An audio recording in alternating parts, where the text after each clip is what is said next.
Yeah, it's icy, isn't it, girly?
Hello friends, welcome to my channel, Soulful Spinning, about creating and using hand spun yarn and all things fiber. So welcome today to my little space on the internet.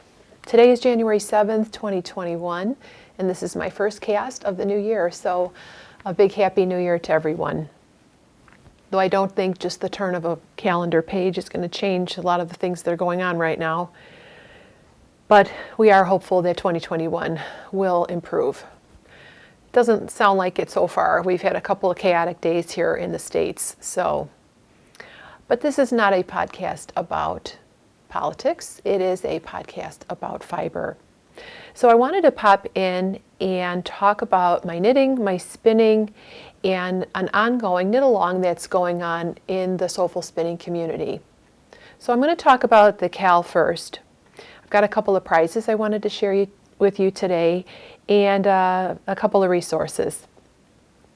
So yes, let's get started.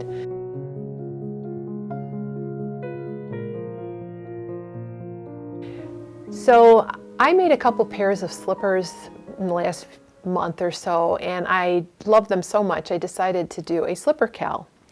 And many of you have said, well, yes, I would like to knit some slippers too. So I think I have a good maybe dozen, maybe 20 people participating at this point. So if you're thinking of making a pair of slippers, you can join in on the fun. We are running the cal from now and through February 14th on Valentine's Day. So there's plenty of time to whip up a pair of slippers. If you make them in bulky yarn, you can make them in a day. It's very, very quick. All you have to do is hashtag your slippers and your progress on Instagram using the hashtag warm feet, capital K-A-L. And we can see and get inspired by all your slippers. So I have a couple of prizes I pulled from my stash that I'm going to offer. One of them is a yarn prize, and it's this yarn right here. So this is a skein of, it's called Starry, and it's by Dream in Color. And it is a sock weight with sparkle. So it's a 98% superwash merino wool and 2% Lurex fibers. It's 4 ounces and 450 yards. And it's kind of a treasured skein in my yarn cabinet, but I don't have any plans for it, and I thought I would put this out into the world as one of my prizes. So if you're not a spinner and you're a sock knitter, this would be one of the prizes that you could win by finishing a pair of slippers by Valentine's Day. The other prize that I have is a spindle and yarn pack. Excuse the crinkling here. The yarn pack is, or not yarn pack, I meant fiber pack. It's a gradient pack from Hilltop Cloud. And I'm kind of loath to give this away. It is very, very lovely. It is 50% Corriedale, 15% mulberry silk, and what else in here? Merino. So it's a gradient pack, and I thought that if you're interested in spindle spinning, this would be a really nice package. So it's 140 grams, and along with this, I'm going to give away this spindle. So this is a bare bonesy from Elizabeth Daly from Greensleeve Spindles. And it's one of her 2 beginner spindles. She's got the Apprentice, which is a larger spindle, and then this one's called the Bare Bonesy, which is a lightweight spindle, probably about an ounce, and it's really good for finer yarns.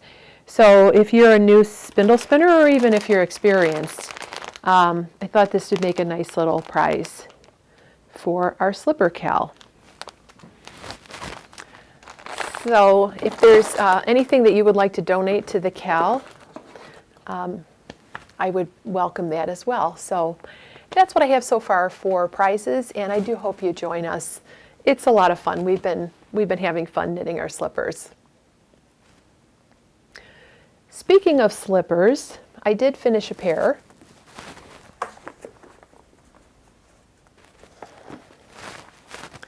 And the slipper pair that I completed, I'm laughing because they were kind of a fail. It's this pattern right here. It's Simple House Slippers by Temple of Knit. It's kind of a classic slipper pattern. And I purchased the paid for pattern because it had some variations in sizes and so on. But it's also available free. And I knit a pair of these Simple House slippers. Yeah, I'll show you what they look like. They're not much really to look at. They're made up of some Jacob hand spun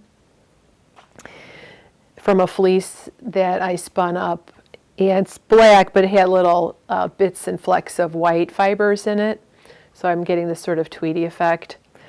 I have washed them, and I tried to felt them a little bit in the wash unsuccessfully, so I think I have to give it another go because they're a little, they're too big. So I guess they think my feet are bigger than they are. So, but they actually they turned out, they're pretty warm, but they're just a little bit big. So I'm going to try to felt these. And yeah, so I just cast on with some yarn I had handy. And I've been making an attempt to knit more with my hand spun. And so I was actually really pleased at the gauge consistency when I knit up these slipper socks. So they were woolen spun, 2-ply, probably sport to DK weight. So I'm going to make another pair of these, but I'm going to make them smaller and maybe with a more colorful yarn just to make the knit a little bit more interesting. So that's slipper pair number 3 for me.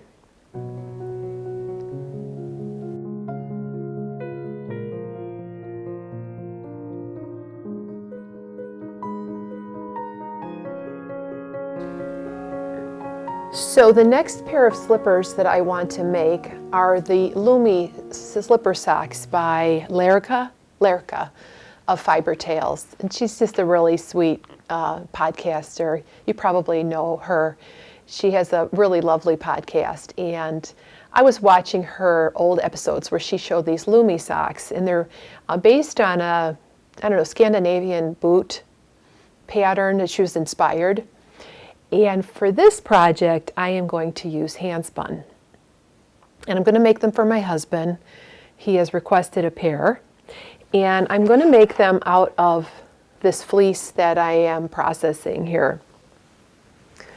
So the fleece is a Romney Cross from Aspendale Farms on Etsy. I have several of, I think her name is Sue. I have several of her fleeces. She raises Romneys and Romney Crosses. And I'm spinning up this fiber here. So it's a beautiful pewter silvery gray fleece. And it's quite a large fleece. I think I have it socked away somewhere, but I did wash some. Here's the lock. Very, very shiny. And so what I did is I'm combing this. And oh boy, I'm leaving little veg matter and little seeds everywhere. Okay, so she doesn't coat her fleeces, but she does pick through most of the large VM, and it being kind of a longer wool, it's not too, it wasn't dirty at all. So here's another block here. I'll get out of the frame. And what I'm doing is I'm making these nests. This is about 25 grams worth right here.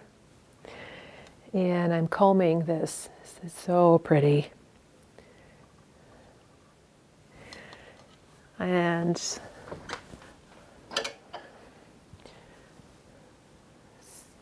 let me go ahead and put this aside. I don't want to have to edit too much. I hope you don't mind.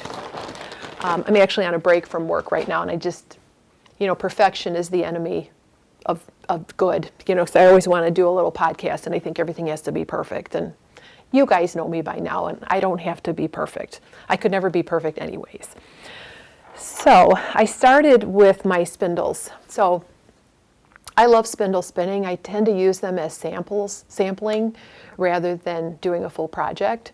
But I do want to work on that. I want to work on spindling for a project, from the fleece all the way to the project. But for this project, what I did is I started spinning the singles on these two spindles I have. These are kind of two heavier spindles. This one is from one of my favorite makers, Green Sleeve Spindles. This is Purple Heart. And then this one is from True Creations. So they're both very similar in style and weight. And I spun up these really, really, let me see if I can get the camera to focus. Yeah. So I'm spinning them into a relatively thick single, which is really interesting on a spindle like this. You need very little twist to hold this yarn together. You can almost just twiddle with your hand with the spindle and get enough spin because it's such a thick single. And so I just started knitting right off of the spindle as a singles yarn. Of course, you're supposed to wash your yarn before you knit with it, but this was my result from just spinning it right from the spindle, and you can see the biasing that's going on here because it wasn't washed, so the twist isn't set, so you get this little bit of biasing. But you could see it creates this real fuzzy fabric. So it's very similar to the Icelandic wool that Lerica uses in her projects. And you can see it's almost unspun roving.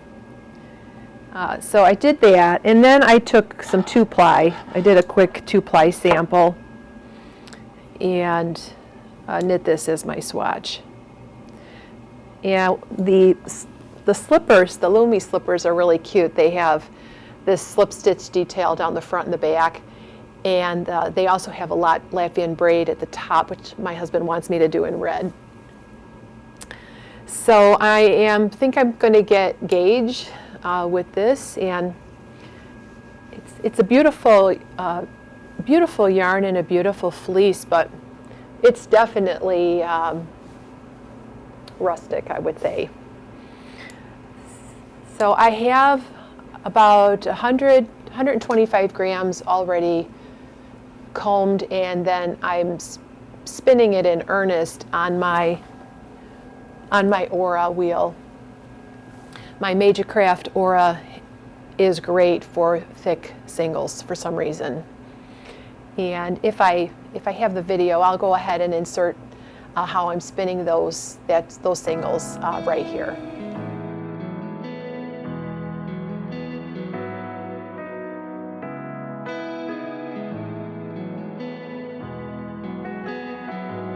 I'm deceived by how my heart built up these walls.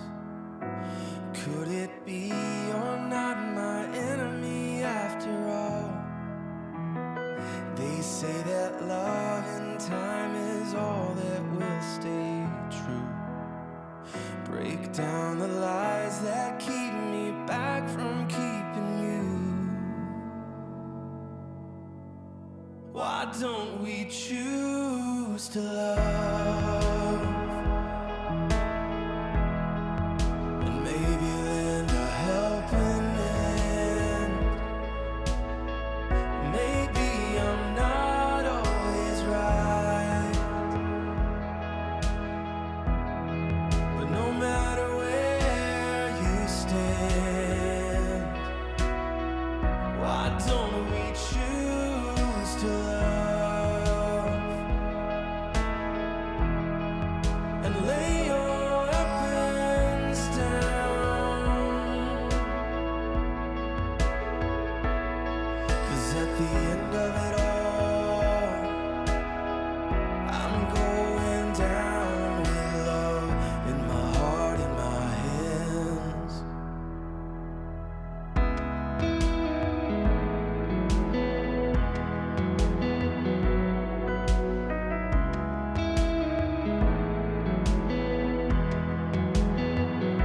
And we can march in our parades and call it peace. But do we live to carry mercy on these streets? And would the foreigner find haven in our homes? Is there a seat around the table not our own? Oh, why don't we choose to love? And maybe lend a helping hand. Maybe I'm not always right, but no matter where you stand, why don't we choose to love and lay your weapons down?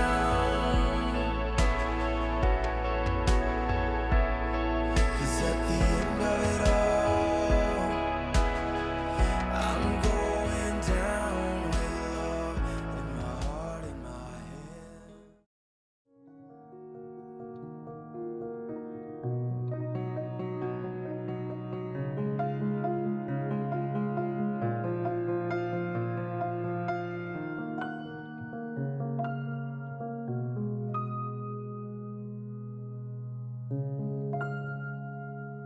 So over Christmas, I received a new pair of wool combs, and I had a gap in my arsenal of, because they kind of are like weapons. I had a gap in my combs. I have all 2-pitch combs, so that means when you have a 2-pitch comb, this, if you've never seen a comb, this is a comb. This is from the Woolery. And this is a single pitch. You can see that there's just one row of tines here. My card was full. So I was talking about my wool combs that I received from the Woolery. Now I really wanted to get a pair of, I think they're called acorn combs, where they're curved. The tines are slightly curved, but they're not making them right now. I think during the pandemic there's a wait list for them. So I went onto the Woolery and I ordered these. And I have to say they're not the most refined tools. I mean, I have a couple of pairs of wool combs that are very smooth and ergonomic and polished. These are kind of on the rough-hewn variety, but I kind of like that because it's appropriate for what I'm going to use it for. So I'm going to use these combs to process my Romney fleeces and my Icelandic fleeces, things that are a little bit coarser in nature. And I think, especially with my Icelandic breed study, I want a comb, but I don't want to separate the two, the tog and the thell too much. So these are the wool combs I purchased from the Woolery. They came with this really nice brochure here. And the brochure is by Nancy Reed, and she goes through how to use the combs, which I thought was really neat, really good, detailed instructions on how to use the combs and how to lash on and safety precautions and so forth. So I've been pretty happy with these so far. I'm able to process quite a bit, probably about 7 or 8 grams per combing, which is pretty good. And so yeah, I stay tuned for that. I'm excited about making a pair of hand spun slippers for my husband, who's extremely knit worthy. He appreciates everything that I make him. So that's about it for spinning.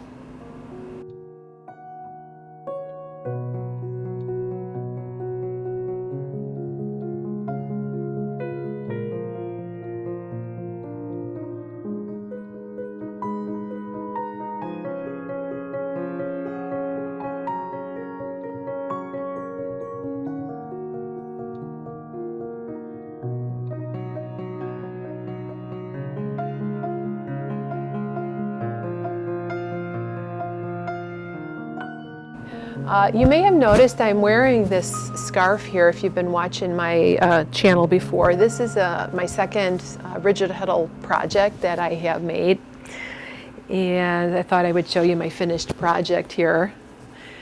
And it's a merino silk warp and then a merino cashmere nylon weft.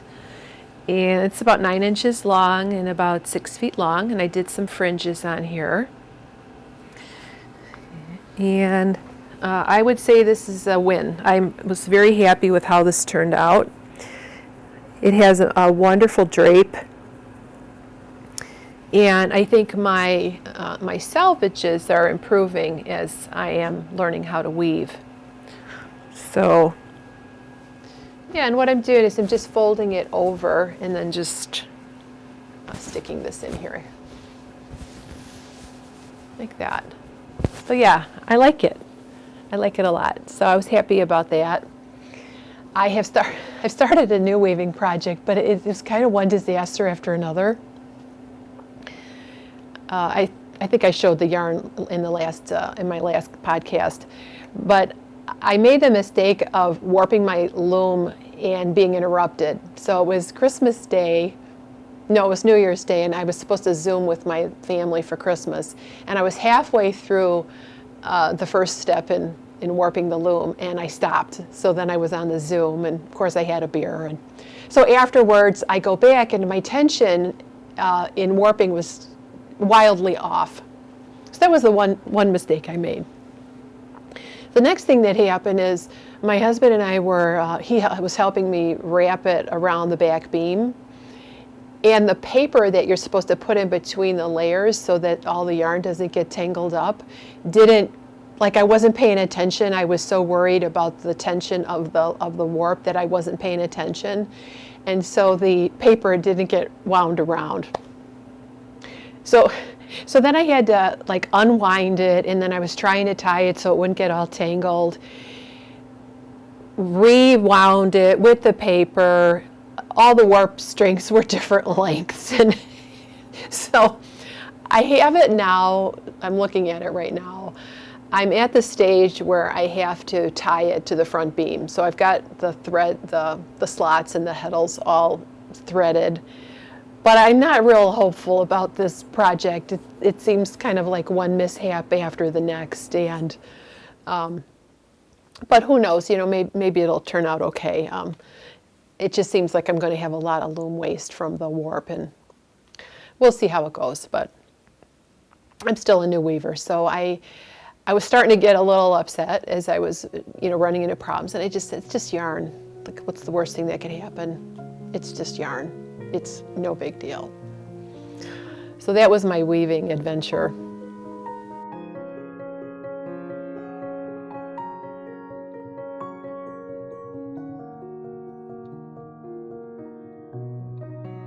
So the last thing I wanted to talk about today is a couple of things I received for Christmas that are fiber related. I thought you might be interested. So my husband knows me so well. A few years ago, he ordered one of the Kate Davies books for me. I think her first major publication he ordered for me. And so this Christmas, he surprised me with these 2 books. These are 2 books from Kate's website. And this one is called Buchel. I don't know how to say that. It's the mountains in Scotland. And this book is all her small accessories for her yarn line Buchel. You people in the UK, you could tell me how to pronounce it. And I haven't really gotten into it a whole lot, but I thought it was kind of fun because when I opened it up, I saw these slippers.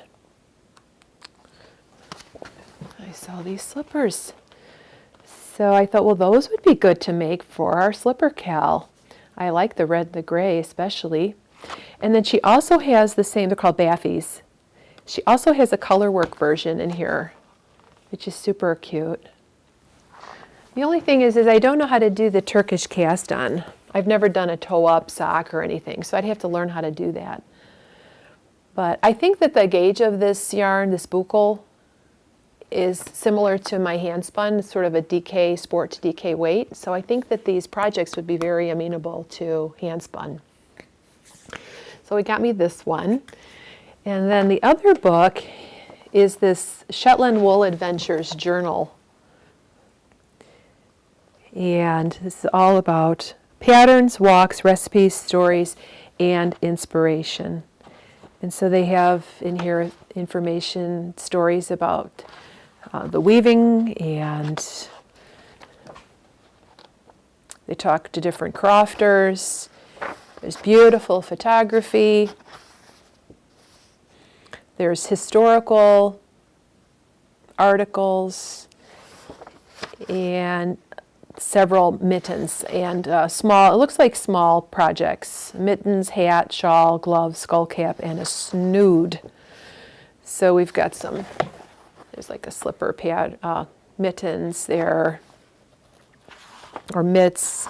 It's a beautiful hat, I think by Ella Gordon. What else is in here? This shawl, which I think is really beautiful. And I think it would be fun to do that in hand spun. And what's the last pattern in here? The gloves. There's gloves here. I don't know if I'd have the patience to do the fingers, but you could just do the mitts, I suppose. And this hat pattern. Isn't it pretty? So it's got that sort of new book smell. Shetland is a beautiful and inspiring place, and the journal aims to bring a little piece of our magical isles to your home. By purchasing a copy of the journal, you are supporting Shetland small businesses, creative industries, and local tourism. I'd love to go to Shetland someday. So this is volume 1. So that was, I love getting books as gifts, don't you? Yeah. So what else did I wanted to show you today? I wanted to show you 2 other books that I got for Christmas. And this one is the Weaver's Idea book. And this book has all sorts of techniques for the rigid heddle weaver. So you can do a lot more than just plain weave with a rigid heddle. I mean, you can do plain weave with lots of different textures and weights of yarn and so on, but you can do pick-up patterns, you can do lace type designs. So there's a lot of really creative different techniques that you have in this book. So I have to delve into that. But I want to get more proficient at just the basics of rigid heddle weaving, so get a few more projects under my belt and before I sort of jump into different textures and so on. But I thought that was really neat. I mentioned to someday maybe get a floor loom, but I don't have any space in this house for a floor loom. And yeah, there's just too many things, too many irons in the fire for me to even think about that right now. But that didn't stop me from getting this book. This book is Rebecca Mezoff's book on tapestry weaving. I don't know why it's showing backwards on the camera. I hope I can fix that when I edit. But this book is all about tapestry weaving. I've been following her, and I've also been following Tommy Scanlon, who's an artist, a tapestry weaver, who just paints on with yarn, just amazing work. I'm following her on Instagram now, Tommy Scanlon, and she has a book called The Nature of Things, which is her journal and inspiration for her tapestry weaving. And she also has a book coming out, I think in the spring, basically giving the secret sauce of her techniques. But I think tapestry weaving is a really difficult skill to get good at, and but I kind of like the idea of the portability of it and then the design aspect. So I'm looking at these Mirix looms here online, and I just got an email that you can get one for 15% off. So kind of